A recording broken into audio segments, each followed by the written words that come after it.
पाकिस्तान में इमरान खान के खिलाफ अविश्वास प्रस्ताव पर वोटिंग आज। विपक्षी नेताओं का संसद पहुंचना शुरू। वोट से पहले विपक्ष के नेताओं की बैठक। कुछ ही देर में शुरू होगी संसद की कार्यवाही। इमरान सरकार आज धमकी वाली चिट्ठी के कंटेंट संसद में रखेगी। संसद सत्र से पहले संसदीय समिति की बैठक में डिटेल साझा करने की उम्मीद। इमरान खान के नेतृत्व वाली सरकार गुरुवार को सुप्रीम कोर्ट द्वारा दिए गए फैसले के विरोध में आज सुप्रीम कोर्ट में एक अपील दाखिल करेगी।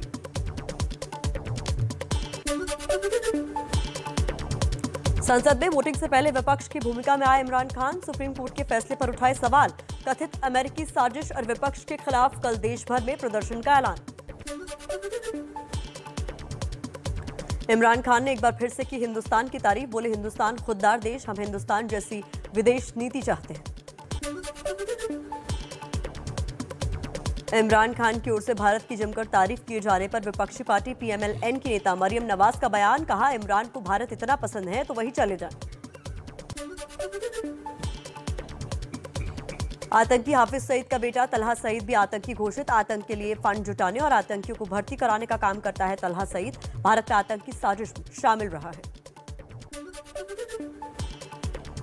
मुंबई हमले के गुनहगार हाफिज सईद को पाकिस्तान की अदालत ने 31 साल की सजा सुनाई है। टेरर फंडिंग के 2 मामलों में ही आदेश दिया गया है। भारत की कूटनीति में अमेरिका के दबाव से पाकिस्तान को करनी पड़ी है कार्रवाई। यूपी विधान परिषद चुनाव में सुबह 10 बजे तक 20% मतदान। 36 में से 27 सीटों पर वोटिंग जारी। यूपी के सीएम योगी आदित्यनाथ ने भी वोट डाला। लोक कल्याणकारी कार्यक्रम को आगे बढ़ाने के लिए आवश्यक है कि दोनों सदनों में एक पार्टी की पूर्ण बहुमत प्राप्त हो। आज गोवा में प्रमोद सावंत सरकार का होगा पहला कैबिनेट विस्तार। दोपहर 12 बजे 3 नए मंत्री शपथ लेंगे। आज से मिशन हिमाचल पर बीजेपी के राष्ट्रीय अध्यक्ष जेपी नड्डा शिमला में रोड शो और जनसभा को संबोधित करेंगे। सीएम योगी आदित्यनाथ के गोरखपुर दौरे का दूसरा दिन। गोरखनाथ मंदिर में पूजा करने के बाद जनता दर्शन में आए लोगों की समस्याएं सुनेंगे।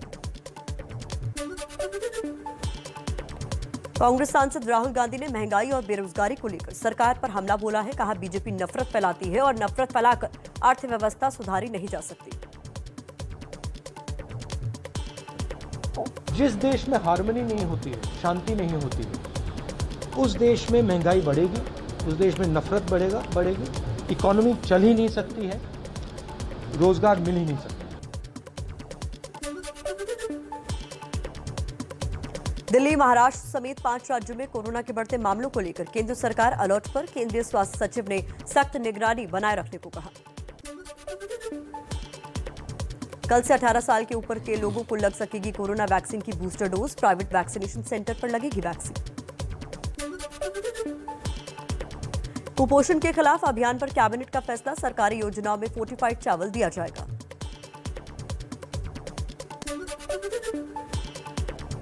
जम्मू कश्मीर के अनंतनाग में चल रहे एनकाउंटर में एक आतंकी ढेर। सुरक्षा बलों ने लश्कर निसार डार को मार गिराया। कुलगाम और अनंतनाग में एनकाउंटर अब भी जारी है। श्रीनगर में अलगाववादियों ने लगाया आजादी का नारा। जुमे की नमाज के बाद जामिया मस्जिद के पास नारे लगाए गए। सोशल मीडिया पर वायरल हुआ वीडियो। दिल्ली के आजाद मार्केट इलाके में तकिया वाली मस्जिद के पास दुकानों में आज सुबह आग लग गई। दमकल की 19 गाड़ियां मौके पर पहुंचकर आग बुझाने में जुटी हैं।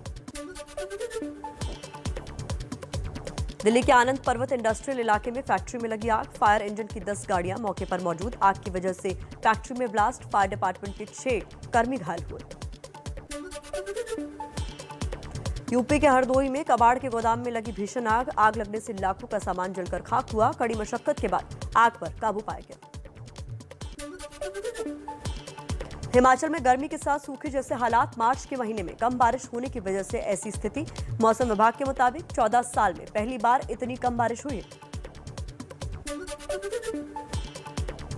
दिल्ली में टूटा गर्मी का 12 साल का रिकॉर्ड। अप्रैल के महीने में पारा 40 के पार। प्रदूषण का स्तर भी खराब। लू और गर्मी से फिलहाल राहत मिलने के आसार नहीं। यूपी के सीतापुर में महंत बजरंग मुनि ने महिलाओं पर विवादित बयान के बाद माफी मांगी। बयान के बाद दर्ज हुआ था केस। यूपी के हापुड़ में हॉरर किलिंग केस में 3 सगे भाइयों समेत मां को अदालत ने सुनाई आजीवन कारावास की सजा। परिवार ने 2014 में बेटी और उसके प्रेमी की हत्या कर दी थी। जोधपुर में सरकारी जमीन पर कब्जे को लेकर छिड़ा संग्राम, जमकर चले पत्थर लाठी, 10 लोग जख्मी हुए, 18 लोग गिरफ्तार। गोंडा में आसाराम के आश्रम में लड़की का शव मिलने के मामले में नया खुलासा हुआ है। पोस्टमार्टम रिपोर्ट में शरीर पर नहीं मिले चोट के निशान, अब विस्रा रिपोर्ट का इंतजार। कानपुर में सेंट्रल बैंक के लॉकर से जेवरात गायब होने का मामला, बैंक मैनेजर और कर्मचारियों समेत 3 लोगों से पुलिस ने पूछताछ की। खाता धारकों ने किया था धरना प्रदर्शन। पंजाब के लुधियाना में ईडी के अधिकारी बनकर दवाखाने में लूट करने वाले 5 आरोपी गिरफ्तार। आरोपियों में एक महिला भी शामिल। आरोपी पहले आयुर्वेदिक दवाखाने में काम करती थी।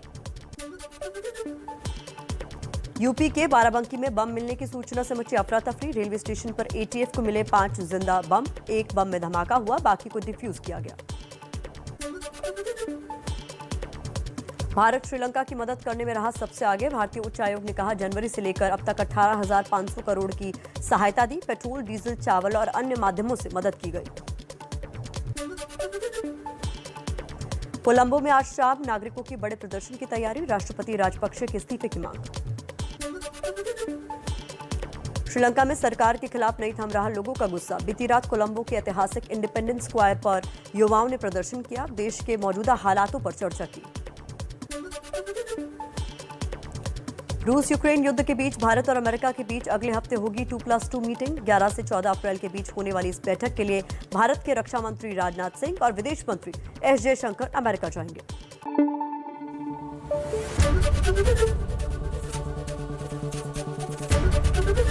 एबीपी न्यूज आपको रखे आगे।